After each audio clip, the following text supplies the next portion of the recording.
दर्शकों नमस्कार। वो पॉल इज गुड।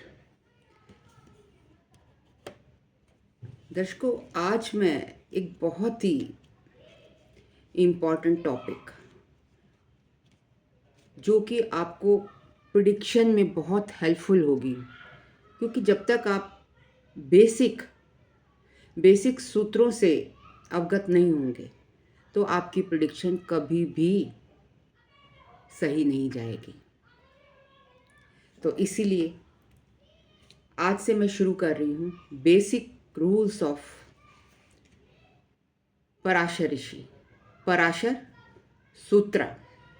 इसलिए मेरी आप सभी लोगों से रिक्वेस्ट है कि अगर आप लोगों ने मुझे अभी तक सब्सक्राइब नहीं किया है तो सब्सक्राइब कर लें, बेल आइकॉन दबा लें, सो दैट कि जब भी मैं इसके नेक्स्ट कंटिन्यूएशन में वीडियो डालूं तो आपके पास इन्फॉर्मेशन सबसे पहले पहुंचे। और इन केस आप मुझसे कंसल्टेशन लेना चाहते हैं तो snehkapoor1812@gmail.com पर मुझे कांटेक्ट कर सकते हैं। तो देखिए, जो पराशर ऋषि के सूत्र हैं, कुछ सूत्र 42 सूत्रास हैं, जिसमें से 10-12 सूत्र जितने भी मैं आज कवर कर पाऊँगी आज मैं आपको बताऊँगी, और उसके बाद मैं टिल एंड कंटिन्यू करूँगी अपने सब्सिक्वेंट वीडियोस में। तो आप ध्यान से सुनिए, ध्यान से सुनेंगे तभी आप उसको समझ पाएंगे, और जब एक बार समझ जाएंगे तो प्रिडिक्शन में आपको बहुत ही ज़्यादा आसानी हो जाएगी। आपको बार बार एस्ट्रोलॉजर के पास नहीं भागना पड़ेगा। आप खुद ही जान लेंगे कि आपकी दशा कैसी जाएगी, आपके ग्रह कैसे बैठे हुए हैं। देखिए, कुंडली में 9 ग्रह होते हैं, 12 राशि। तो ये जो 9 ग्रह हैं 12 राशियों में अलाइन होते हैं। सबकी कुंडली में एज पर राइजिंग साइन, मतलब कौन सा लग्न राइज हो रहा है, टाइम के अकॉर्डिंग, प्लेस के अकॉर्डिंग और जगह के अकॉर्डिंग इन प्लैनेट्स की, ग्रहों की आपको प्लेसमेंट मिलती है। तो जो इसके पिलर है, कुंडली का जो पिलर है वो केंद्र, जिसको हम केंद्र हाउस कहते हैं, केंद्रा हाउसेस कहते हैं, वो 4 होते हैं। कौन कौन से? पहला घर, चौथा घर, 7वां घर और 10वां घर। ये क्या कहलाता है? केंद्रा हाउस। ये केंद्रा हाउस, और इनके जो लॉर्ड होते हैं उनको हम कहते हैं केंद्रा लॉर्ड या केंद्र अधिपति, मीन्स केंद्रा लॉर्ड। हर ग्रह अपने से सातवें घर को देखता है, राइट? लेकिन शनि, बृहस्पति और मंगल, इनकी 2-2 दृष्टियां और होती हैं। वो कौन कौन सी? शनि की 3री दृष्टि और 10वीं दृष्टि। 7वीं दृष्टि के साथ साथ 3री और 10वीं दृष्टि, मीन्स 3, 7 और 10 शनि की दृष्टियां होती हैं। और हर ग्रह अपने से 7वें ग्रह को आस्पेक्ट करता है, हर ग्रह अपने से 7वें घर को आस्पेक्ट करता है। जुपिटर की 2 दृष्टियां और होती हैं, 7वीं दृष्टि के साथ साथ 5वीं और 9वीं। मंगल की 7वीं दृष्टि के साथ 2 दृष्टियां और होती हैं, 4थी दृष्टि और 8वीं दृष्टि। तो मैं आपको एक एग्जाम्पल के साथ समझाती हूँ। देखिए, ये है मेष लग्न की कुंडली। अब इसमें 9 ग्रह हैं, Ketu, Jupiter, moon, Saturn, Venus, Mercury, sun, Rahu और मार्स। ये है एरीज लग्न की कुंडली। तो हर घर अपने से 7वें को, जैसे कि ये वाला घर इसको आस्पेक्ट करेगा। अगर यहाँ पर मंगल बैठा होता या कोई लॉर्ड बैठा होता, मंगल इसका लॉर्ड अभी तो यहाँ पर बैठा है, तो ये 5वें घर को देख रहा है। 7वां घर ये जस्ट ऑपोजिट होता है। अगर यहाँ बैठा होता तो इसकी दृष्टि कहाँ जाती? अपने से जस्ट ऑपोजिट 7वें पे, मतलब मिरर इमेज होती है। 7th house is mirror image. अब जुपिटर यहाँ पर बैठा है तो किसको आस्पेक्ट कर रहा है? मैं 7वीं दृष्टि की बात कर रही हूँ, तो ये 10वें घर को देख रहा है। सिमिलरली चंद्रमा 6ठे घर में बैठ के 12वें घर को देख रहा है। मरकरी दूसरे घर को देख रहा है। केतु 9वें घर को देख रहा है। मतलब हर ग्रह अपने से 7वें घर को देखता है और अगर वहाँ कोई प्लैनेट बैठा हो तो उस पर आस्पेक्ट डालता है। लेकिन यहाँ पर शनि, बृहस्पति और मंगल की 2-2 दृष्टियाँ और होती हैं। कौन कौन सी? तीसरी दृष्टि और 10वीं दृष्टि। बृहस्पति की 5वीं और 9वीं, मंगल की 4थी और 8वीं। तो ये जो पहला घर, चौथा घर, 7वां घर और 10वां घर है, ये कहलाते हैं केंद्र हाउसेस। और इनके जो लॉर्ड हैं क्या कहलाते हैं? केंद्रा लॉर्ड। जैसे कि ये है एरीज साइन, इसका लॉर्ड कौन है? मंगल। वो कहाँ बैठा है? 11वें घर में। तो इसको हम कहते हैं केंद्र। ये हमारा केंद्र है, कुंडली का पिलर है। और ये जो है ये लक्ष्मी स्थान है। त्रिकोण 5वां घर और 9वां घर, इसके जो लॉर्ड होते हैं वो क्या कहलाते हैं? वो त्रिकोण के लॉर्ड। तो अगर हम एरीज लग्न की कुंडली में देखें तो केंद्र के लॉर्ड कौन कौन हैं? मंगल, चंद्रमा, शुक्र और शनि। और यहाँ पर त्रिकोण के लॉर्ड कौन है? ये कॉमन होता है। ये केंद्रा लॉर्ड भी है और त्रिकोण लॉर्ड भी है। 159। तो ये मंगल, सूर्य और Brihaspati, these are the trikona lord, right. तो कोई भी ग्रह जब त्रिकोण का स्वामी होता है तो वो शुभ होता है, शुभ और शुभ फल देता है, शुभ फलदायक होता है। पराशर ऋषि का सूत्र है कि जो भी ग्रह 5th मतलब त्रिकोण का लॉर्ड होगा, या त्रिकोण 5th हाउस है, 9th हाउस है, या लगन का लॉर्ड होगा, तो जो त्रिकोण हाउसेस के लॉर्ड हैं वो क्या है? शुभ होते हैं और हमेशा शुभ फल देते हैं। कोई भी ग्रह त्रिकोण का स्वामी होने पर शुभ फलदायक होता है। और कौन कौन से हैं त्रिकोण? लग्न, पंचम और नवम भाव। इनको हम क्या कहते हैं? त्रिकोण हाउस कहते हैं। और कोई भी ग्रह, अब इसमें थ्री षडाय कौन से होते हैं? 3 षडाय होते हैं तीसरा घर, छठा घर और 11वां घर। इनको हम कहते हैं 3 षडाय, जिसको पराशर ऋषि ने कहा कि ये अच्छे घर नहीं कहलाते। तीसरा घर, छठा घर और 11वां घर। तो ये अगर केंद्रा के लॉर्ड अगर 3 षडाय का 3 षडाय का स्वामी हो तो पाप फल ही देता है। 3, 6, 11 जो भाव हैं ये 3 षडाय कहलाते हैं। मतलब कहने का ये है कि अगर त्रिकोण के स्वामी होने के बावजूद, कौन कौन से त्रिकोण के स्वामी? मंगल, सूर्य और यहाँ पर ये मैं इस लगन की बात कर रही हूँ, बाकी सभी में इसी तरीके से आप देखेंगे, और बृहस्पति है। अब हमने कहा कि त्रिकोण के स्वामी जो होते हैं शुभ फल देते हैं, लेकिन अगर वो त्रिकोण के स्वामी हैं और 3, 6, 11 तीसरे घर के लॉर्ड मरकरी है, और ये है 6th लॉर्ड, ये भी मरकरी है, और 11th लॉर्ड शनि है, मतलब इनके साथ बैठ गए। अगर त्रिकोण के लॉर्ड 3 षडाया के साथ बैठते हैं तो बेशक से वो शुभ हैं, त्रिकोण के लॉर्ड शुभ हैं, लेकिन अगर वो 3 षडाया के साथ कनेक्शन बना लेते हैं जो कि 3, 6, 11 के स्वामी हैं, तो फिर वो शुभ फल देने में सक्षम नहीं होते हैं। नंबर 2, यहाँ पर मैं मेंशन करना चाहूँगी कि अगर त्रिकोणा लॉर्ड जिनको हम शुभ कहते हैं उनके साथ अगर 3 शडाई लॉर्ड बैठ जाएं तो वो शुभ फल नहीं देते। अनटिल एंड अनलेस 3 शडाया के लॉर्ड अपनी ओन राशि में बैठे हों तब वो पाप फल नहीं देंगे, अदरवाइज वो पाप फल देते हैं। नंबर 4 चौथा सूत्र क्या है? चौथा सूत्र कहता है बेनिफिक प्लैनेट कौन कौन से हैं? बुध है, बृहस्पति है, शुक्र है और फुल मून है, पूर्ण चंद्रमा। ये सौम्य ग्रह कहलाते हैं।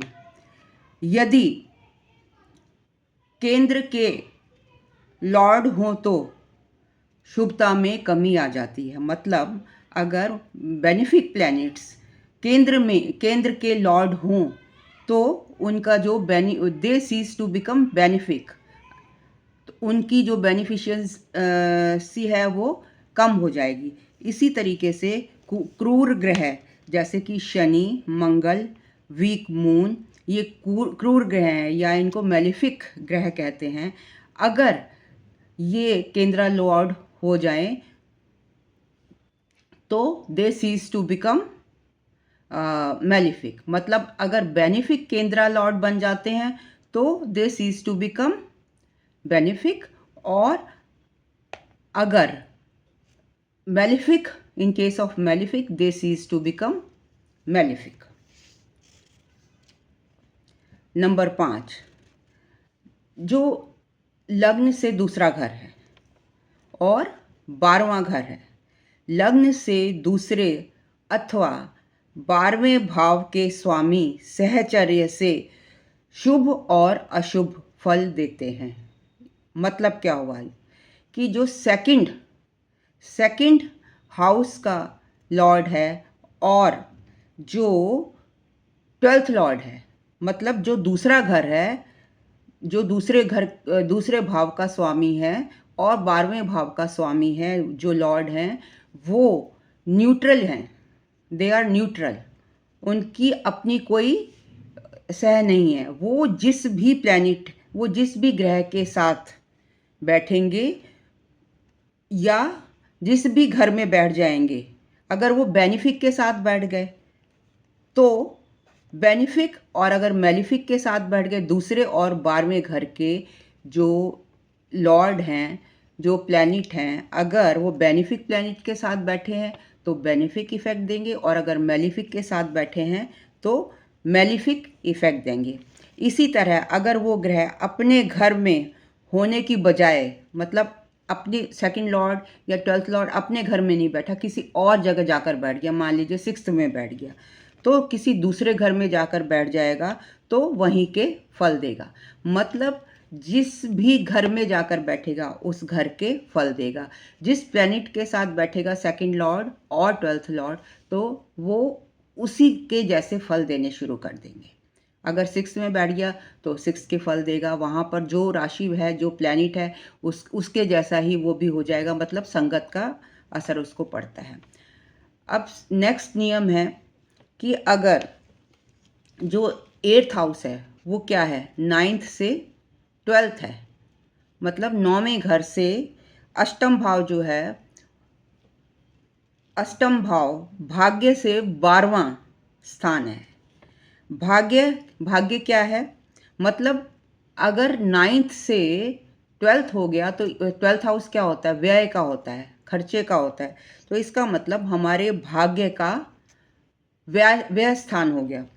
It is 12th from 9th। तो इसीलिए 8th हाउस को शुभ नहीं कहा जाता, ये शुभ फलदायी नहीं होता। अगर कब होता है, इन केस लग्नेश, अगर ये लग्नेश भी हो और 8th लॉर्ड भी बन जाए, इन दैट केस शुभ फल देगा। और वो किस स्थिति में होता है, वो सिर्फ 2 स्थिति में होता है। एक तो मेष लग्न की कुंडली है जिसमें ये लग्न लॉर्ड भी होगा और 8th लॉर्ड भी होगा, मंगल, और इसी तरीके से तो वहाँ पर ये शुभ फल देगा। अगर ये लग्नेश भी है तब ये शुभ फल देगा 8th लॉर्ड। और इसी तरीके से और किसी में नहीं होता। एक और है तुला लगन की कुंडली। तुला लगन की कुंडली में ये जो अष्टमेश होता है वो भी, लग्नेश भी शुक्र है और अष्टमेश भी शुक्र है। तो ये बुरे फल, शुक्र जो 8th लॉर्ड बना है वो बुरे फल नहीं देगा। नेक्स्ट सूत्र क्या है? शुभ ग्रहों के अधिपति मीन्स लॉर्ड होने के कारण गुरु और शुक्र के संबंध विशेष हैं।